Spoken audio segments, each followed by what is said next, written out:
دنیا کے اندر کوئی انسان ہو، ہر انسان جنت میں جانا چاہتا ہے، اور قرآن نے بہت واضح لفظوں میں جنت میں داخلے کا پروانہ بھی ایک شرط کے ساتھ عطا فرما دیا ہے۔ دنیا میں کون جنت میں جائے گا قرآن فیصلہ کر چکا، اور جنت کس کے لیے ہے یہ بھی قرآن فیصلہ کر چکا۔ قرآن کہتا ہے ان الابرار لفی نعیم وان الفجار لفی جحیم، کہ جو لوگ نیک ہیں ان کے لیے جنت بنائی گئی ہے، اور جو فاسق و فاجر اور پاپی ہیں ان کے لیے جہنم بنائی گئی ہے۔ اللہ رب العزت نے ایک ایسی جنت جسے عزت کی جگہ کہتے ہیں، اس کے بارے میں صرف ایک کنڈیشن کے ساتھ داخلے کا حکم فرمایا، اور اس کا جو ہے وہ اعلان فرمایا کہ ہر انسان چاہتا ہے اس کو مکان خوبصورت ملے، اس کا مکان اچھا ہو۔ غریب آدمی بھی اچھا مکان چاہتا ہے، امیر آدمی بھی اچھا مکان چاہتا ہے، لیکن جنت سے بہتر کوئی چیز نہیں ہے۔ اگر لوگوں کو جنت کا حال پتہ چل جائے تو ایک لمحے کے لیے بھی لوگ دنیا میں رکنے کے لیے تیار نہ ہو۔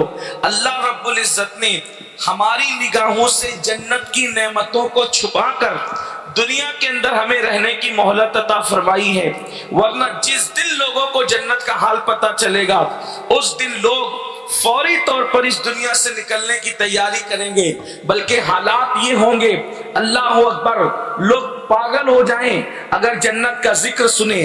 روایتوں میں آتا ہے اللہ اکبر کہ اگر کوئی جنت کی حور صرف اپنا کنگن اس دنیا کے اندر یوں کر دیں، یعنی کہ اس کی کلائی کا پہنا ہوا کنگن صرف اس کو وہ ایک جھلک یوں کرے تو پوری دنیا کے انسان اس کی روشنی اور اس کی انوار و تجلیات کی تاب نہ لا کر ساری دنیا کے انسان اندھے ہو جائیں، یہ کیفیت ہے اس کی۔ اور اللہ اکبر، جنت کی نعمتوں کا حال یہ ہے کہ جیسے دنیا کے اندر ایک انسان 2-3 کپڑے پہنتا ہے تو اندر والا کپڑا نظر نہیں آتا، لیکن حدیث پاک میں آتا ہے کہ جنت کے اندر اللہ پاک ایک ایک جنتی کو 70 لباس پہنائے گا، لیکن پہلا لباس بھی نظر آئے گا اور آخری لباس بھی نظر آئے گا، یعنی 70 کے 70 لباس نظر آئیں گے۔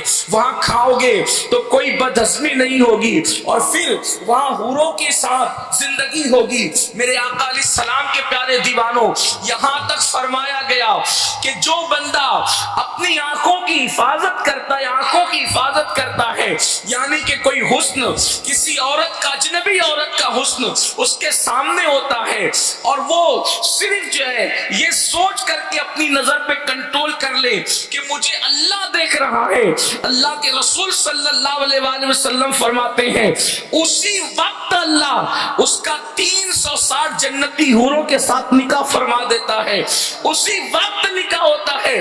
آپ اندازہ فرمائیں، نگاہ پر کنٹرول کیا اور جنتی حوروں کے ساتھ نکاح ہوا۔ اس کا مطلب اگر انسان روزانہ نظروں پہ کنٹرول کرے تو روزانہ اس کا نکاح جنتی حوروں کے ساتھ ہو رہا ہے۔ حالانکہ یہ بات معاذ اللہ جیسے کہ غالب جیسے لوگوں کی زبان سے نکل گیا کہ ہم کو معلوم ہے جنت کی حقیقت، لیکن دل کو بہلانے کے لیے غالب یہ خیال اچھا ہے، واللہ یہ کوئی دل کو بہلانے کی بات نہیں ہے، یہ بات حقیقت ہے۔ بلکہ جنت اتنی خوبصورت ہے کہ ادریس علیہ السلام گئے تو واپس لوٹ کے نہیں آئے، اتنی خوبصورت ہے جنت۔ اب آپ اندازہ فرمائیں، یہاں ایک بات اور عقیدے کی عرض کر دی جائے کہ جب جنت اتنی خوبصورت ہے کہ ادریس جیسا نبی جا کر کے واپس نہیں آتا ہے، اور جنت بنتی کیسے ہے یا جنت سجتی کیسے ہے، تو اللہ اکبر، میرے امام جنت کی روشنی اور اس کی سجاوٹ کا ذکر کرتے ہوئے کہتے ہیں کہ بچا جو تلوے کا ان کے دھون، بچا جو تلووں کا ان کے دھون، بنا وہ جنت کا رنگ روغن، ان کے تلووں کا دھون بچتا ہے تو جنت کا رنگ روغن بنتا ہے۔ اللہ اکبر، جب تلوے کے دھون کے رنگ اور روغن سے سجی جنت کا حال یہ ہے تو حسن مصطفیٰ جان رحمت کا حال کیا ہے؟ نعرہ تکبیر، نعرہ رسالت، علماء اہل سنت۔ آپ تصور تصور فرمائیں کہ جس کے تلووں کے دھون سے رنگ روگن جس کا بنے، جب وہ جنت کی سجاوٹ اور حسن کا یہ عالم ہے تو مصطفیٰ جان رحمت کے حسن کا عالم کیا ہوگا؟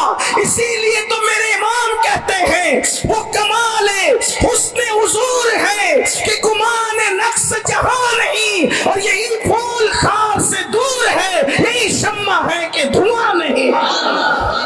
کیا حسن مصطفیٰ کی شان ہوگی؟ لیکن میں جنت کا تذکرہ کر رہا تھا، اور وہ مالک جنت ہے، مصطفیٰ جان رحمت مالک جنت ہے، اس لیے کہ آپ نے اصلاح معاشرہ کے ساتھ ساتھ عظمت مصطفیٰ جان رحمت کا تذکرہ بھی رکھا ہے۔ بلکہ ہم تو یہ کہتے واللہ کوئی دنیا میں اصلاح ہو ہی نہیں سکتی جس میں ذکر مصطفیٰ جان رحمت نہ ہو۔ سب سے پہلے ذکر مصطفیٰ جان رحمت ہے، ذکر مصطفیٰ جان رحمت کے بغیر نہ کوئی ذکر ہے، نہ کوئی فکر ہے، نہ کوئی عبادت ہے، نہ کوئی عبادت کی لذت ہے، بلکہ اللہ نے تو یہ فرمایا محبوب میں نے تیرا ذکر تیرے لیے بلند کیا، وَرَفَعْنَا لَكَ ذِكْرَكَ تیرے لیے تیرا ذکر بلند کیا۔ کیسے بلند کیا؟ فرمایا جہاں جہاں میرا ذکر ہوگا وہاں وہاں تیرا ذکر ہوگا۔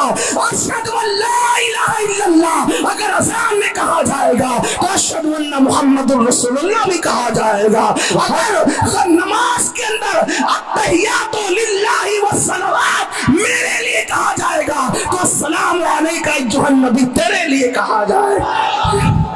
اندازہ تو کریں، بلکہ یہاں تک کہہ دیا جب میرا ذکر ہو اور تیرا ذکر نہ ہو تو ایسا ذکر میں قبول ہی نہیں کروں گا۔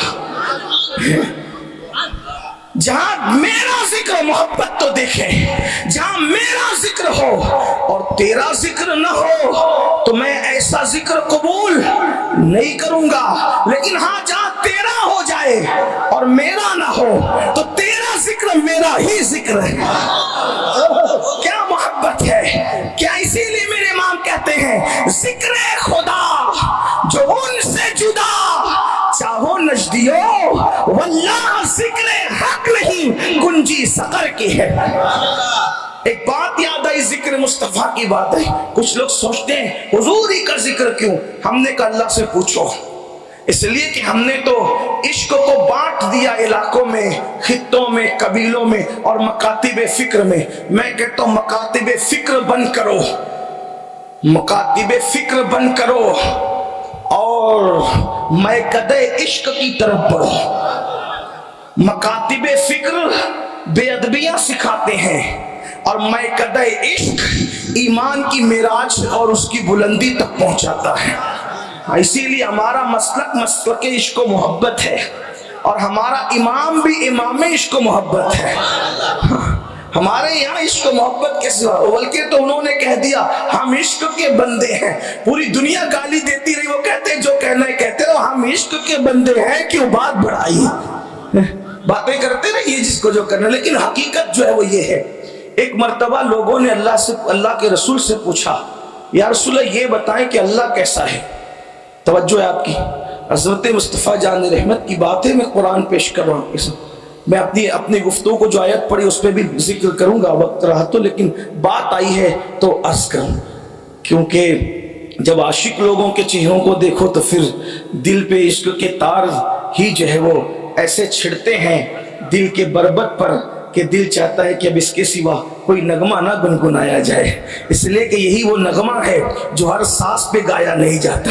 محبت کے لیے کچھ خاص دل مخصوص ہوتے ہیں، یہ وہ نغمہ ہے جو ہر سانس پہ گایا نہیں جاتا۔